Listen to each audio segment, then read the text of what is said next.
Bonjour à tous. Voilà, j'avais pas du tout prévu de faire cette vidéo, en tout cas pas comme ça, je l'improvise complètement, j'ai pas de notes, j'ai rien du tout. Depuis quelques temps, je vois beaucoup sur les réseaux sociaux des articles qui parlent du monde évangélique. Les médias sont friands de tout ce qui se passe dans le monde évangélique. Les médias sont surtout friands des dérives sectaires liées au monde évangélique. Et dernièrement, il y a une vidéo qui a été relayée sur les réseaux sociaux, qui a été diffusée sur TF1, sur le monde évangélique justement. Donc je vous propose qu'on regarde ensemble cette vidéo et je la commenterai au fur et à mesure. C'est de loin le culte qui progresse le plus rapidement en France. Les églises évangéliques comptent aujourd'hui plus de 650 000 fidèles, 12 fois plus qu'il y a 50 ans. Qui sont-ils et pourquoi les pouvoirs publics surveillent-ils ces églises dont certaines ressemblent beaucoup à des sectes? Regardez cette enquête signée Marine Brossard, Cassien Masquillier et Xavier Boucher. Je m'arrête une première fois, c'est vrai que le monde évangélique progresse énormément et ça c'est une super nouvelle pour nous. Il y a plein de raisons pour lesquelles le monde évangélique progresse. Pour moi, l'une des premières raisons, c'est que on note ces derniers temps un espèce de retour à la foi des gens. Les gens ont quitté la foi il y a quelques années pour le matérialisme.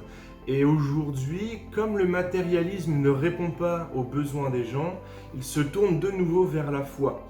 La deuxième raison de cette progression, c'est que le monde évangélique est conscient d'une mission que Dieu lui a confiée, c'est de propager la bonne nouvelle. Et donc, les évangéliques sont souvent reconnus comme étant des gens qui vont partager leur foi assez facilement. Parfois même, notre communication est targuée de propagande, voire même de prosélytisme. En tout cas, pour ma part et dans nos églises, on ne forcera jamais quelqu'un à croire en quelque chose. On propose la foi, on propose Dieu, on propose ce que la Bible enseigne, on propose notre foi et chacun est libre d'adhérer ou pas. On continue. C'est un jeu très important. Un petit peu d'appréhension, de stress, de joie, plein de sentiments ensemble. Ce jour-là, Lauriane va devenir évangélique. Alors ce qui est assez drôle, c'est que ça c'est bien, les médias, c'est qu'ils ne comprennent pas le principe du baptême. On ne devient pas évangélique, on ne devient pas catholique. En fait, le jour du baptême, on ne fait que proclamer quelque chose qu'on a déjà vécu à l'intérieur. Le baptême n'est en rien un engagement dans une religion. Le baptême, c'est un engagement avec Dieu, pour Dieu, un engagement public. Mais elle était évangélique avant même de se faire baptiser. Ça n'a rien à voir. Ça, c'est encore une fois les médias qui ne se renseignent pas assez sur nos pratiques. Vous ne verrez pas son visage. Bonjour à tous. Jusqu'alors athée convaincue, elle préfère garder pour elle sa rencontre avec Dieu, survenue après une période difficile de sa vie. Je n'ai pas grandi dans une famille où l'on parlait de Dieu. En 2018, je fais un rêve, un songe qui me parle de Jésus. Et maintenant je te baptise. Comme Lauriane, chaque année en France, ils sont des centaines à se convertir à ce courant du protestantisme. Ils viennent chercher Dieu, ils viennent chercher une solution à leurs difficultés, à leurs problèmes. Voilà, donc le pasteur Jean-Marc Boteron confirme ce que je viens de dire. Comme le matérialisme ne donne pas réponse aux besoins des gens, au vide que les gens ont dans leur cœur, forcément ils vont se tourner vers la foi. Et le monde évangélique leur propose une façon saine de vivre leur foi. Pourquoi et comment cette religion progresse-t-elle plus que toutes les autres? À 300 km de là, à Bordeaux, Est-ce qu'on peut faire du bruit pour Jésus? pour répandre l'évangile, ces croyants s'appuient sur un prosélytisme décomplexé. Voilà, donc le mot est lâché, prosélytisme. Je voudrais revenir sur ce thème, le prosélytisme. Le prosélytisme, en fait, c'est ce que nous on appelle, ce que vous pourriez appeler de la publicité. C'est de la communication. Quand vous regardez la télé et que vous regardez les publicités, eh ben, c'est des marques qui font du prosélytisme pour leur marque. Quand vous écoutez un homme politique faire la propagande de son parti, c'est du prosélytisme. Alors le problème, c'est que c'est vu très négativement parce que les évangéliques, chacun doit vivre sa foi dans son coin et surtout pas en parler. C'est pas tout à fait le cas des évangéliques. Les évangéliques cherchent justement à partager leur foi au maximum. Et donc, forcément, dans le mot prosélytisme prend un sens extrêmement négatif, ce que je regrette énormément parce qu'en fait, encore une fois, on partage notre foi et libre à chacun d'y adhérer ou pas. Vous n'êtes pas à un concert de rock, mais bien au culte du dimanche. Dans la salle, 500 fidèles et 300 bénévoles qui s'affairent. Ambiance start-up. En fait, il y a un montage qui est fait en temps réel. On a 3 caméras, une régie, un boîtier également, un boîtier qui envoie le flux vidéo sur Facebook, YouTube. Ça coûte de l'argent évidemment. Si on avait une image moyenne, c'est sûr que ça n'aurait pas le même impact en fait. Voilà, donc là, le responsable de la communication de l'église Momentum le dit, on soigne l'image pour que ça soit attrayant, parce qu'on considère que la foi n'est pas quelque chose de rétrograde, de passé, de dépassé, c'est quelque chose d'actuel, dont on a besoin aujourd'hui, donc c'est pour ça que l'église Momentum met les moyens pour communiquer. Alors l'église Momentum a énormément de moyens, effectivement, pour se développer. C'est pas le cas de toutes les églises n'ont pas des vidéos, toutes les églises retransmettent pas leur culte. Ce qui est bien dans le monde évangélique, c'est qu'on en a toujours pour tout le monde. C'est-à-dire que vous trouverez toujours une église évangélique qui va correspondre à votre culture, à ce dont vous avez besoin, à votre manière d'être, à votre manière de faire. L'église Momentum s'adresse à un public a priori plus jeune, même s'il ne refuse personne. Mais je sais qu'à Bordeaux, il existe d'autres églises évangéliques, peut-être qui s'adressent à un autre public. Comment est financé tout ce matériel? Uniquement grâce à des dons, nous répondent les responsables de l'église. Et voilà, deuxième mot lâché, donc effectivement, nos églises sont financées par les dons des fidèles. Je vous rappelle qu'en 1905, l'État a décidé de ne plus financer les cultes. Très bien, la laïcité est entrée en France, très bien, pas de souci. Donc forcément, l'argent doit bien venir de quelque part. Nos églises ont besoin de fonctionner, on a besoin de payer nos pasteurs, on a besoin d'acheter des locaux ou de louer des locaux, on a besoin de matériel pour fonctionner. Et cet argent-là, il vient de quelque part, il vient des dons des fidèles, des gens qui participent au culte. C'est un don dans nos églises qui est volontaire, on n'impose rien, on ne donne aucune règle, chacun est libre de donner selon ce que Dieu lui a mis sur son cœur. Là où à chaque fois les médias viennent nous titiller, c'est sur les fameux 10%, la fameuse dîme. Effectivement, la dîme est un enseignement biblique. À plusieurs reprises, la parole de Dieu va nous parler de la dîme comme étant quelque chose que tu peux donner à Dieu, il n'y a pas de souci. Maintenant, c'est toujours pareil, tu es libre de le faire ou pas, tu es libre d'obéir ou pas.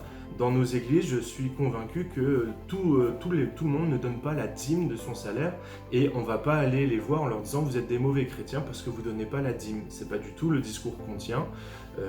On encourage les chrétiens à donner parce qu'on croit que c'est Dieu qui pourvoit à tous nos besoins et qu'en fait c'est une juste rétribution que de donner à Dieu. Mais voilà, oui, effectivement, l'argent vient bien des fidèles, des personnes qui donnent, mais elles donnent volontairement. Il faut dire que le nombre de fidèles a été multiplié par 6 en 10 ans. Des jeunes, mais aussi des catholiques déçus sont venus grossir ses rangs. Moi, en termes de nouvelle génération, j'avais vraiment besoin d'un cadre plus moderne, quoi que ce soit, par rapport à peut-être une église un peu plus traditionnelle, on peut dire. Voilà, donc là, la jeune vient de confirmer ce que je dis. Elle cherchait une expression de sa foi plus moderne, un peu dépoussiérée, et donc c'est exactement ce qu'elle a trouvé dans l'église Momentum. Maintenant, toutes les églises ne sont pas comme Momentum. Si vous aimez bien le côté classique, vous allez trouver une église évangélique qui répondra à ce classicisme. Vous croyez que Dieu est capable de métamorphoser et de changer votre vie? La Bible, c'est un livre qui a plusieurs milliers d'années.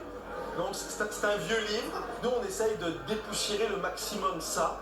Un cantique, ça va devenir un chant. Un culte, ça va devenir une célébration. On va essayer de faire en sorte que n'importe qui rentre dans l'église puisse comprendre ce qu'on fait. Et là, c'est le pasteur Patrice Martorano met le point sur quelque chose, c'est que le monde évangélique essaye de rendre accessible la foi. On essaye d'expliquer aux gens pourquoi on fait les choses. Pourquoi est-ce qu'on participe au repas de la Sainte Seine? Pourquoi est-ce qu'on chante? Pourquoi est-ce qu'on prêche la parole? Pourquoi est-ce que la Bible enseigne ces choses-là? Il faut savoir que la Bible n'a pas été écrite en français, elle a été écrite en araméen, en hébreu ou en grec, et que la Bible que l'on a aujourd'hui sont des traductions de ces textes. Et donc il est nécessaire de mettre à jour régulièrement ces traductions pour qu'elles correspondent au vocabulaire employé dans la société dans laquelle on vit. je ne vais pas utiliser ma Bible en français pour aller prêcher aux États-Unis. Ça n'a pas de sens, on a besoin de s'adapter à l'environnement dans lequel on prêche la parole. Et bien, c'est la même chose, en fait, aujourd'hui, on essaye juste d'adapter le vocabulaire. Donc c'est très important pour moi de faire ça dans nos églises. Ça participe vraiment à l'actualisation de la foi. Cette église prévoit d'ouvrir un second lieu de culte l'an prochain. En France, une église évangélique ouvre tous les 10 jours. Mais chacune est indépendante et certaines se développent hors du giron du CNEF, le Conseil national des évangéliques, et sont parfois dirigées par des gourous autoproclamés. Voilà, donc là on arrive au point où on va commencer à parler des dérives sectaires. Le CNEF, c'est une organisation qui a eu volonté de rassembler toutes les communautés évangéliques connues. Aujourd'hui, le CNEF est reconnu par l'État comme étant une dénomination religieuse dans laquelle il n'y aura pas de dérive sectaire. Donc effectivement, il y a des communautés qui refusent d'adhérer au CNEF parce que le CNEF a des valeurs, le CNEF a une ligne directrice et toutes les églises ne répondent pas à cette ligne directrice. Toutes les églises qui n'adhèrent pas au CNEF, finalement, décident de s'isoler et donc forcément, elles vont faire un peu ce qu'elles veulent et c'est là que naissent les dérives sectaires. L'an dernier, les autorités ont reçu plus de 200 signalements concernant ces églises, notamment pour extorsion de fonds. Voilà, donc la fameuse extorsion de fonds. Certaines églises vont prêcher la dîme comme étant une obligation pour le chrétien. C'est-à-dire que si tu veux devenir chrétien, il faut que tu donnes 10% de ton salaire, 10% de tout ce que tu gagnes, 10% de toutes tes entrées d'argent. Malheureusement, c'est pas un discours équilibré, c'est pas ça que la Bible enseigne. En tout cas, je le crois. Même si je peux prêcher que la dîme est une bonne base pour savoir quoi donner, je n'obligerai jamais quelqu'un à donner la dîme pour devenir chrétien. C'est absolument pas ce que la Bible enseigne. La Bible dit que pour devenir chrétien, il faut accepter le sacrifice de Jésus-Christ à la croix. Point. En banlieue parisienne, à l'heure du culte, ce sont des bus affrétés spécialement qui viennent chercher des centaines d'adeptes. Ici, nous ne sommes pas les bienvenus. Dans cet immense hangar où nous n'avons pas eu l'autorisation de filmer, nous entrons en caméra cachée. Sur scène, c'est un prédicateur américain qui vient rappeler qu'il faut donner 10% de son salaire ou de ses allocations, coûte que coûte.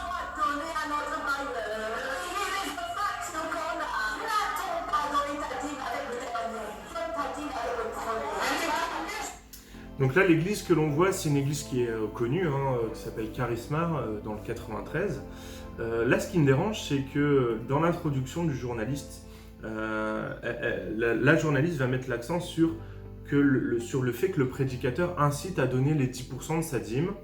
Et quand on écoute le discours du prédicateur, ce qu'il prêche, c'est le principe des prémices. Quand vous regardez dans l'Ancien Testament, Dieu appelle son peuple à donner les prémices de ses revenus, les prémices de ses récoltes, les prémices de ses troupeaux à Dieu.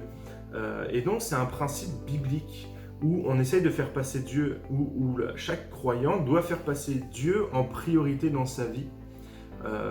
Et donc au niveau de la dîme, on pourrait être susceptible de prêcher la même chose, c'est-à-dire de faire passer Dieu en priorité, c'est-à-dire de placer sa confiance en Dieu, de dire voilà, sur mon revenu, je vais prendre 10%, et je vais le donner à Dieu parce que je lui fais confiance et parce que je sais que je ne manquerai pas de ces 10%-là.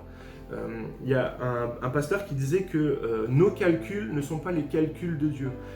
Nous, on va dire que notre salaire moins 10% égale moins de salaire. Dieu va calculer comme ça. Notre salaire moins 10% égale tu vas réussir à faire ton mois quand même et je vais pourvoir à tous tes besoins. Donc ce qui me dérange, c'est l'aspect de dire ici on ne voit pas une véritable obligation, c'est qu'un prédicateur qui prêche et qui prêche ce que la parole enseigne. Derrière, il n'y a pas forcément une incitation, on ne voit pas une incitation directe, c'est juste le discours du journaliste qui est comme ça. Selon cette association qui défend les victimes de mouvements sectaires, certaines églises s'enrichissent aussi en se substituant à l'État.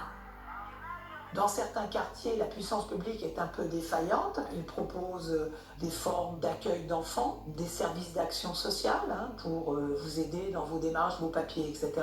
mais ces services sont payants. Pour les autorités, impossible de fermer une église si aucune plainte pour harcèlement n'est déposée, ce qui est rarement le cas. Les associations aimeraient voir le phénomène mieux surveillé, alors que les évangéliques ambitionnent de tripler leur nombre d'églises en France. L'État a eu la conséquence de ce qu'elle a cherché. En séparant l'Église et l'État, l'État a accepté de ne plus avoir d'influence sur l'Église. Et donc aujourd'hui, on en arrive à ces dérives-là. Alors, certains aimeraient voir plus de surveillance sur les églises. C'est compliqué parce que de toute façon, l'État ne doit pas intervenir dans les affaires religieuses. C'est la séparation de l'Église et de l'État. Alors c'est malheureux parce que forcément cette séparation crée des dérives sectaires. Maintenant, le monde évangélique en contient, mais il y a d'autres dérives sectaires qui sont connues, qui ont pignon sur rue et pour lesquelles on ne s'inquiète jamais. Et je vais parler par exemple des témoins de Jéhovah, je vais parler des mormons, qui sont des dérives sectaires dans lesquelles on demande de l'argent pour accéder au ciel, dans lesquelles on va vous enfermer dans la foi, dans lesquelles on va vous exclure du monde, dans lesquelles on va vous enfermer. Et ça, malheureusement, on en parle rarement. Aujourd'hui, il y a de plus en plus de reportages. Par exemple, aujourd'hui, il y a Libération qui a sorti une couverture. Apparemment, dans l'article, il y a plein d'amalgames, il y a plein de raccourcis qui sont pris. Et c'est ce que je trouve regrettable. Voilà, donc la vidéo, le reportage se termine là. Ce que je regrette toujours un peu, c'est l'amalgame qui est fait entre... Par exemple, on voit l'église de Momentum et en face l'église de Charisma. Ce sont deux églises qui n'ont rien à voir. D'un côté, on a une église qui a grandi de manière équilibrée, qui a juste proclamé sa foi, qui a mis des moyens pour proclamer l'évangile et qui a grandi avec la grâce de Dieu pour devenir l'église qu'elle est aujourd'hui. D'un autre côté, effectivement, on a des églises comme Charisma dans le 93, puisqu'elle renvoie une image négative de la foi, une image négative du monde évangélique. Et toutes les églises ne sont pas comme Charisma, toutes les églises ne sont pas Charisma. Et j'invite vraiment tous les journalistes qui peuvent regarder éventuellement cette vidéo à toujours se renseigner, de savoir d'où vient l'église que vous allez visiter.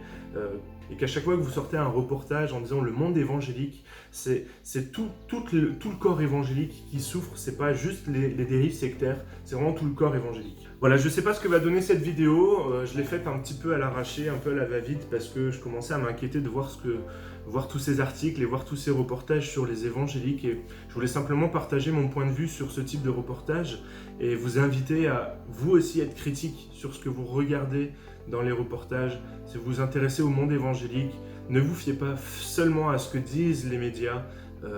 Cherchez Dieu avant de chercher une église, cherchez la face de Dieu, cherchez la présence de Dieu avant de chercher une communauté, parce que c'est Dieu qui va vous conduire dans la communauté qui correspondra à vos besoins. Dans tous les cas, lisez votre Bible, méditez-la et mettez-la en pratique. Bye!